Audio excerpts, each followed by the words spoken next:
Hello dear students, I am Praveen sir of MHPS Donkate here with you once again to deal with Karnataka State Board Marathi Medium syllabus.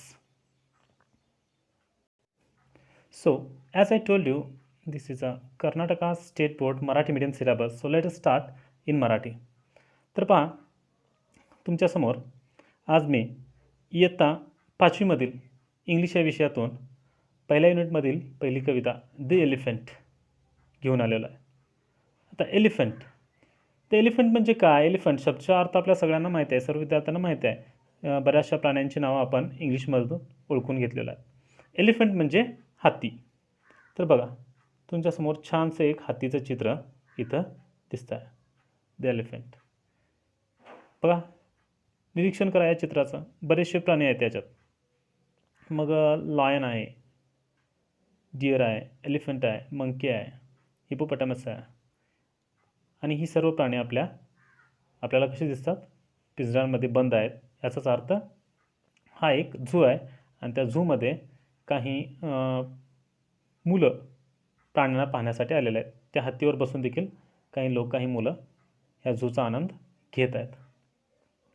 तर मित्रांनो, दी elephant हत्ती हा प्राणी म्हटला तर तुम्हाला सर्वांना माहितीच आहे. त्याचा आकार अकराळ विक्राळ असं त्याचं रूप. मग त्याला 4 पाय असतात, सोंड असते, एक सोंड असते, 2 हस्तिदंत असतात, त्याला टस्क म्हणतो. किंवा त्याची लहानशी शेपूट, त्याचं बलाढ्य असं शरीर.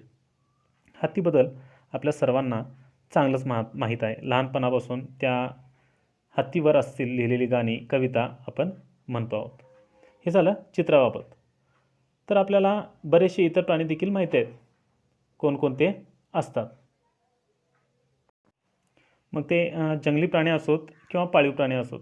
तर तुम्ही फ्री रिडिंग ॲक्टिव्हिटी म्हणून, या कवितेला फ्री रिडिंग ॲक्टिव्हिटी दिलेली नाही आहे. तुम्ही फ्री रिडिंग ॲक्टिव्हिटी म्हणून तुमच्या वहीत 10 जंगली प्राणी व 10 पाळीव प्राण्यांची नावं लिहू शकता. चला तर मग या कवितेकडे वळू. सर्वप्रथम तुमच्यासमोर जे पाठ्यपुस्तकातील कवितेचं द एलिफंट या कवितेचं पेज दिसत आहे.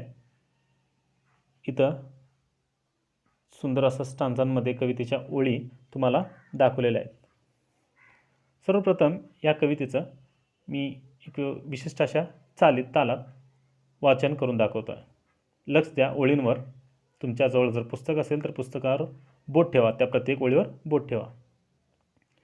The elephant is big, the elephant is grey. The elephant is big, the elephant is grey. The elephant walks for miles each day.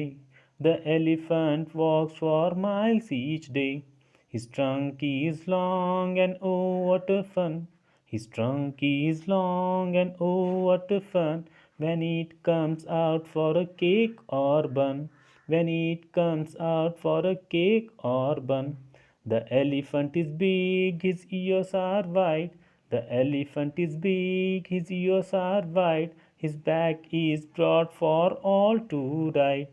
His back is broad for all to ride. The elephant is big, he is kind too. The elephant is big, he is kind too.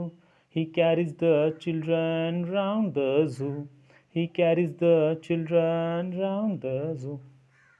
तर बघा students, मी तुमच्यासमोर ही कविता अगदी छान व्यवस्थित अशी एका सुरातालात वाचून दाखवलेला आहे. तुम्ही देखील याच चालीत या कवितेचं पाठांतर करू शकताय, याच चालीत ही कविता म्हणू शकताय व त्याचा आनंद घेऊ शकता. तर तुम्हाला मी कविता वाचून दाखवलेली आहे, एका तालासुरात म्हणून दाखवलेलं आहे. तर आता या कवितेची प्रत्येक ओळ line by line, stanza wise me explain करतो आहे, सविस्तर सांगण्याचा प्रयत्न करतो आहे, त्याचा अर्थ असेल. तर आपण इथं पाहतो आहे ही कविता कशाची आहे. तर सर्वांचा आवडता एक जंगली प्राणी. आता जंगली प्राणी म्हटल्यानंतर जास्तीत जास्त हिंस्र असतात, पण असं नाही की सगळेच जंगली प्राणी हिंस्र आहेत. हा जंगली प्राणी देखील अगदी काइंड आहे, म्हणजेच दयाळू, मायाळू असा प्राणी आहे. या प्राण्याची कविता तुमच्यासमोर इथं सादर केलेली आहे. तर पहिली ओळ बघा, the elephant is big, the elephant is grey. पहिल्या स्टांजामध्ये the elephant is big, the elephant is grey, the elephant walks for miles each day. आता इथं तुम्हाला दिसतं आहे, मी काय म्हणतो आहे, लिहिलेलं आहे एलिफंट्स बिग. हे बघा, एलिफंट्स बिग असं लिहिलेलं आहे. पण मी काय म्हणतो आहे म्हणताना, the elephant is big. I S is लिहिलेलं आहे काय तिथं? तर नाही. तर मी कसं म्हणतो आहे, तर हे बघा इथं दिसते तुम्हाला हे ॲपॉस्ट्रॉफी यस. म्हणजेच काय, एलिफंट हे स्पेलिंग लिहिलेलं आहे ELEPHANT. ELEPHANT लिहून त्याच्या टीच्या डोक्यावर एक कॉमा दिलेला आहे, त्याला ॲपॉस्ट्रॉफी म्हणायचं आणि पुढे यस लिहिलेलं आहे. ॲपॉस्ट्रॉफी यस म्हणतो आपण त्याला. हे बघा, हे दिसतं आहे ॲपॉस्ट्रॉफी यस. तर प्रत्येक ओळीत, बऱ्याचशा ओळीत इथं ॲपॉस्ट्रॉफी यस लिहिलेलं आहे. त्याला आपण वाचताना कसं वाचायचं आहे, द एलिफंट्स बिग म्हणायचं नाही, the elephant is big, the elephant is grey. हा शॉर्ट फॉर्म त्याचा होतो. तर काय म्हटलेलं आहे, the elephant is big. Elephant कसा आहे, हत्ती कसा आहे, बिग आहे. बिग म्हणजे मोठा. तुम्ही पाहिलेला असाल, प्रत्यक्षात पाहिला नसेल तरी चित्रांमध्ये, टी व्हीमध्ये, मोबाईल व्हिडिओमध्ये देखील पाहिला असेल. एलिफंट, हत्ती हा प्राणी अगदी बिग आहे, अगदी मोठा आहे. जमिनीवर जर म्हटलात तर तुम्ही जमिनीवरचा अगदी विशाल असा प्राणी हत्ती असं संबोधतो आहे आपण. The elephant is big. Elephant कसा आहे, हत्ती कसा आहे, अगदी मोठा विशाल असा प्राणी आहे. The elephant is grey. Elephant कसा आहे, ग्रे आहे. ग्रे म्हणजे काय, तर हा कलर तुम्हाला माहीत आहे. व्हाईट म्हणजे पांढरा, ब्लॅक म्हणजे काळा, जे इंग्लिशमध्ये आपण रंगांना संबोधतो. तर इथं एलिफंटचा कलर सांगितलेला आहे, राखट colour, grey. The elephant is big, the elephant is grey. तर हत्ती कसा आहे, अगदी मोठा आहे, आवाढव्य आहे, विशाल असा आहे आणि त्याचा रंग कसा आहे, ग्रे, GREY. ग्रे. ग्रे म्हणजे राखट colour. The elephant walks for miles each day. आणि तो एलिफंट वॉक्स म्हणजे WALKS, वॉक्स, वॉकिंग म्हणतो ना, चालणे. Elephant walks for miles each day. हा हत्ती काय करतो, दररोज, प्रत्येक दिवशी, माइल्स इच डे, चालतो दररोज माइल्स. आता माइल्स म्हणजे काय, MILES, चालतो. WALKS, वॉक्स समजलं. MILES, miles. माइल्स म्हणजे मील. आपल्या जुन्या प्रमाण भाषेत आपण पाहिलं असेल की अंतर मोजण्यासाठी मील, किती मैल दूर आहे. आता सर्वसाधारण आपण किलोमीटरमध्ये मोजतो आहे. इथून एखादं ठराविक एक गाव 10 किलोमीटर अंतरावर आहे, 20 किलोमीटर असेल. हे किलोमीटर्स हे एक आंतरराष्ट्रीय प्रमाण, रस्ता किंवा अंतर मोजण्याचं प्रमाण झालं. मग इथं किलोमीटर लिहिलेलं नाही, तर जुन्या काळात आपण मील, जसं मराठीत मीलमध्ये मापत होतो अंतर, रस्ता, तसं तर माइल्स, इंग्लिशमध्ये माइल्स म्हटलं होतं, MILES, माइल्स. आता मील आणि माईलमध्ये फरक काय, मील आणि किलोमीटरमध्ये फरक काय, तर एक मील म्हणजे जवळपास 1.5 किलोमीटर किंवा त्याच्या 1.60 किलोमीटर्स असं त्याचं अंतर होतं जवळपास. तर हा माझा अंदाज आहे. 1 मील म्हणजे जवळपास 1.5 किलोमीटर इतकं अंतर. जुन्या काळात मैलांमध्ये अंतर मोजलं जायचं, तेच माइल्स इथं लिहिलेलं आहे. The elephant is big, the elephant is grey, the elephant walks for miles each day. हा झाला आपला पहिला स्टांजा, म्हणजेच पहिलं कडवं. काय, तर एलिफंट विशाल काय आहे, मोठा आहे, ग्रे कलरमध्ये आहे आणि तो एका दिवसातून मैलोन मैल अंतर कापतो, मैलोन मैल दूर चालतो. त्याचबरोबर इथं दुसरा स्टांजा बघा, हिज ट्रंक इज लॉंग. आता इथं ट्रंक, TRUNK, ट्रंक. ट्रंक म्हणजे काय, तर त्याची सोंड. जसं आपल्याला आपले अवयव माहिती आहेत इंग्लिशमधून, हात म्हणजेच हँड, पाय, लेग, आईज, इयर्स, नोज, हे सगळे अवयव तुम्ही शिकला आहात याच्यापूर्वी.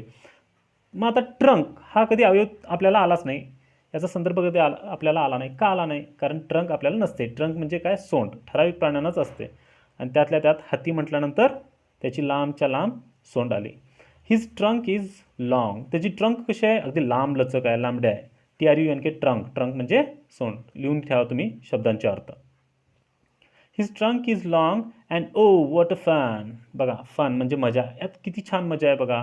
His trunk is long and oh what a fun when it comes out for cake or a bun. म्हणजे ती मुलांना पाहण्यात मजा वाटते. हत्ती कशी आपली सोंड हलवतो, इकडून तिकडं करतो, त्या सोंडीनंच तो कोणत्याही वस्तूंना धरतो, आपल्या तोंडात टाकतो आणि ते पाहून या मुलांना काय वाटतं आहे, फन वाटतं, मजा वाटते. FUN, फन म्हणजे मजा. His trunk is long and oh what a fun when it comes out for a cake or bun. आणि ती बाहेर कधी काढतोस, हत्ती बाहेर म्हणजे बाहेरच असते, परंतु असं लांब लचक कधी हत्ती आपली सोंड करतो, फॉर केक ऑर बन. एखादा केक खाण्यासाठी किंवा बन. केक आपल्याला माहिती आहे, आपण केक खातो आहे. BUN, बन म्हणजे एखादा पावाचा तुकडा असेल, पाव असेल, हे खाण्यासाठी. दुसऱ्या स्टांजामध्ये काय सांगितलेलं आहे, his trunk is long and oh what a fun when it comes out for a cake or bun. त्याची लांबलचक सोंड आहे व ती खाण्यासाठी तो आपण ज्या वेळेला ती सोंड बाहेर करतो व त्या सोंडीनं केक धरतो, बन धरतो आणि आपल्या तोंडात टाकतो, ते लहान मुलांना पाहून खूप मजा वाटते, फन वाटते. त्याचबरोबर दुसऱ्या पानावर आपण जाऊ, त्याची जी तिसरा स्टांजा आहे, तिसरं कडवं आहे, त्याच्याकडे लक्ष देऊया. The elephant is big, his ears are wide. तर एलिफंट कसं आहे, मगाशी सांगितल्याप्रमाणे बिग आहे. The elephant is big, his ears are wide. आणि त्याचे कान EARS, इयर्स, इयर्स म्हणजे काय, कान. His ears are wide. बघितलं ना, हातीचे कान कसे असतात, अगदी लांबच्या लांब सुपासारखे असतात. त्याचे कान.